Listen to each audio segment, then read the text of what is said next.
Hey everyone! Welcome to the Monthly Review, the monthly show on language learning, where you discover new learning strategies, motivational tips, new study tools, and discover new resources. By the way, you can download all the lessons and bonuses you're about to see right now on the website. So click the link in the description to sign up for your free lifetime account and start speaking in minutes. Okay, today's topic is how to get a return on your language learning investment. If you're watching this, you're already learning a foreign language. But if you're like most people, you're probably wondering if it's working or if you're getting better, right? So that's why today you're going to learn 1. 2 big reasons people fail, 2. the importance of tracking your return on language learning, and 3. how to track your results and reach your goals. But first, listen up. Here are this month's new lessons and resources.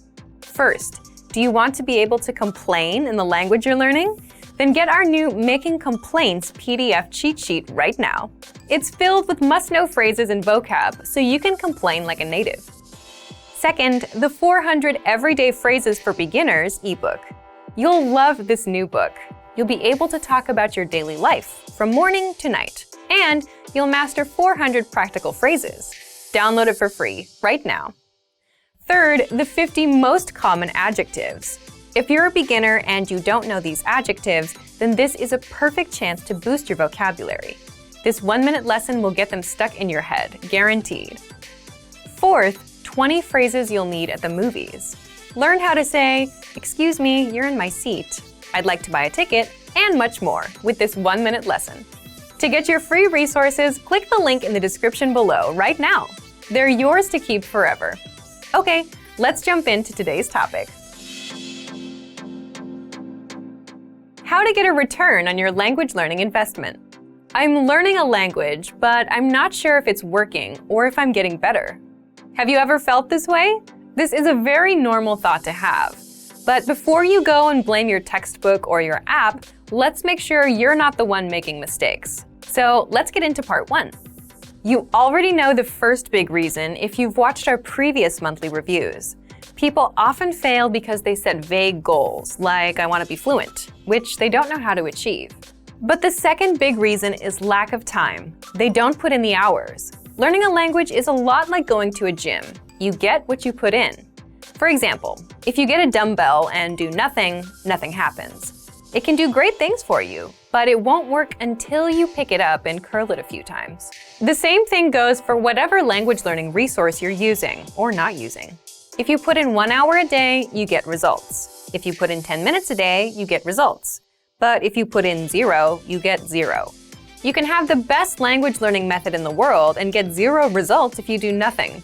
And similarly, you can have the worst textbook ever and make progress if you put in the time. So you have to make sure you're consistently putting in time first. Part 2, getting a return on language learning. Now, if you're putting in time and have a consistent routine, the next step is to track your effort and results. There's a good quote for this. What gets measured gets managed. Meaning, if you track your progress, you can know what works and what doesn't. And you know how to improve. So, let's say your dream is to speak the language, and right now you're using a quiz app to learn the language. How do you know if it's working? You can waste months doing this until one day you realize you can't speak. Or you can figure this out sooner if you track your effort. If you step back and track your effort and results, you'll see that the quizzes have helped you remember words, but you've done 0 speaking practice and can't speak. Once you realize this, you can adjust your routine to do something else that helps you speak. The point is, you get to know what works and what doesn't work. Again, what gets measured gets managed. Next, tracking helps you see a clear path to your language goals. Here's an example from our learning program. With our audio lessons, the absolute beginner level ones, we know that 3 or 4 audio lessons can help you master about 1 minute of conversation. That's because the dialogue tracks are about 20 seconds. So 20 seconds apiece, that's 60 seconds, 1 minute. Now you know the return on your time. 3 or 4 lessons means 1 minute of conversation. And because you know how to reach 1 minute, you know how to reach 2 minutes, 3 minutes, and then 10 minutes.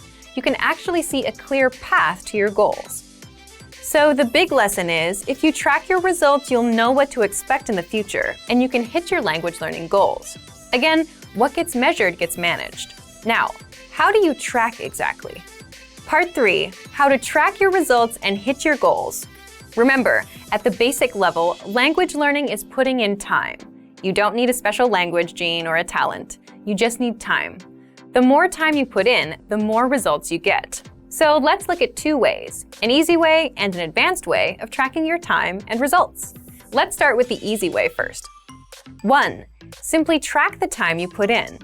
So if you do a 10-minute audio lesson today and then spend 5 minutes with flashcards, note this as 15 minutes for the day. Just write it down in a notebook or a planner. Then do the same thing tomorrow. The goal here is to track the time and your effort so you can review later. If one day you realize you don't speak as much as you'd like, here's what you do. You look at your timesheet. If you see that you've been just watching YouTube videos, you can spot the problem, which is you've done no actual vocab study or speaking practice. And then you can start doing it.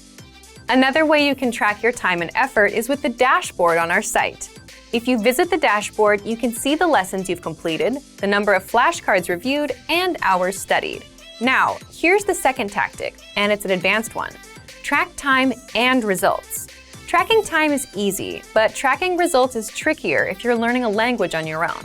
So, how do you do that? For example, if you're studying words with flashcards, study for 5 minutes and can remember 7 out of 10 words, then that's your return. You know that 5 minutes gives you 7 words. If you know this, you'll know what to expect when you learn new words. Another thing you can do is work to boost that number to 10 out of 10. Next, if you're practicing your listening skills, try to gauge how much you understand. If you understood about 20% of a 3-minute lesson, then that's your return for now. But by knowing this, you can start asking questions like, what can I do to understand 50% of this lesson? Will doubling my time double my results as well? Will reviewing this lesson for a few minutes a day every day work better than trying to memorize it all today? Then you put these questions to the test and try them out.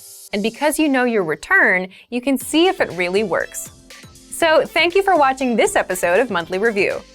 Next time, we'll talk about how to find time to learn a language. If you enjoyed these tips, hit the like button, share the video with anyone who's trying to learn a language, and subscribe to our channel. We release new videos every week. And if you're ready to finally learn language the fast, fun, and easy way, and start speaking from your very first lesson, get our complete learning program. Sign up for your free lifetime account right now. Click the link in the description. See you next time. Bye!